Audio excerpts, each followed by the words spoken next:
আজকে সকালে একজন ভদ্রলোক এসেছিলেন, যার প্রায় 12-13 বছরের ডায়াবেটিস আছে।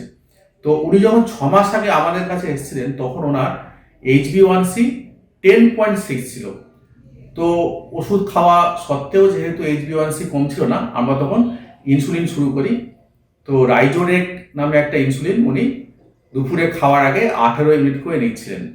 6 মাস পরে যখন আজকে এসেছেন, তখন ওনার HbA1c কমে 5.6 হয়ে গেছে। আপনারা জানেন যে আমরা ডায়াবেটিক পেশেন্টদের টার্গেট HbA1c 7-এর নিচে, কিন্তু এখন ওনার নর্মাল HbA1c হয়ে গেছে। তাই আমরা ওনার ইনসুলিনটা বন্ধ করে একটা খুব কম পাওয়ারের ট্যাবলেট দিলাম।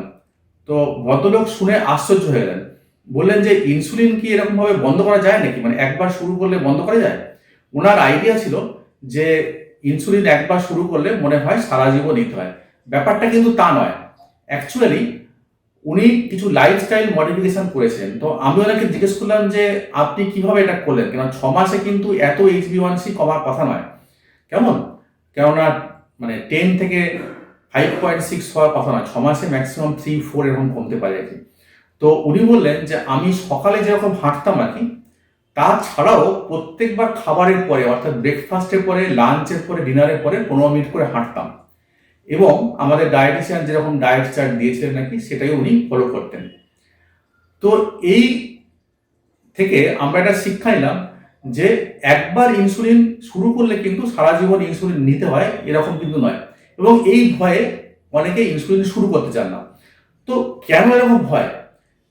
এর কারণটা হচ্ছে যে আমাদের যখন ব্লাড সুগার 300-400 থাকে, তখন আমরা ইনসুলিন শুরু করি। আপনারা জানেন যে ব্লাড সুগার বেশি হলে সেটা চোখের ওপর ক্ষতি করে, কিডনির ওপর ক্ষতি করে, নার্ভের ওপর ক্ষতি করে।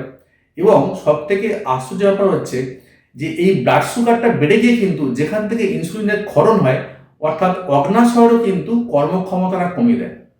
ফলে যখন আমরা ব্লাড সুগারটাকে গ্র্যাজুয়ালি কমিয়ে দিই ইনসুলিন দিয়ে, তখন কিন্তু অগ্ন্যাশয় আস্তে আস্তে তার কর্মক্ষমতাটা ফিরে পেতে শুরু করে, এবং অবশ্যই ইনসুলিন ক্ষরণ সেখান থেকে বেড়ে যায়। ফলে একটা সময় ইনসুলিন বন্ধ করা সম্ভব হয়। তাই যদি আপনার ডাক্তারবাবু আপনাকে বলেন যে ইনসুলিন শুরু করতে হবে, তাহলে কিন্তু দেরি করবেন না, একদম ওনার কথা মতো ইনসুলিন শুরু করবেন। এবং এটা খেয়াল রাখবেন যে আপনি যদি লাইফস্টাইল ঠিক মতো ফলো করতে পারেন, তাহলে কিন্তু ভবিষ্যতে ইনসুলিন বন্ধ হয়ে যেতে পারে।